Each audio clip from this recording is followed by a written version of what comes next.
ఈరోజు మా పాఠశాలలో చాలా మంచి కార్యక్రమం నిర్వహించడం జరిగిందండి.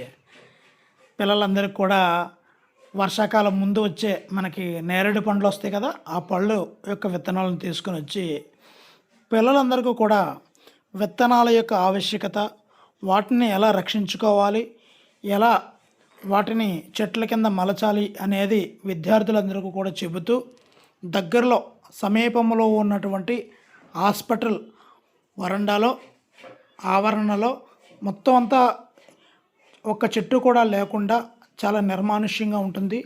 ఆ ప్రాంతంలో వేయడానికి పిల్లలందరినీ కూడా తీసుకొని వెళ్ళి వారి కేటాయించిన ప్లేసుల్ని పిల్లలందరికీ చూపిస్తే వాళ్ళు చక్కగా అమూల్యంగా చాలా బాగా పార్టిసిపేట్ చేశారు.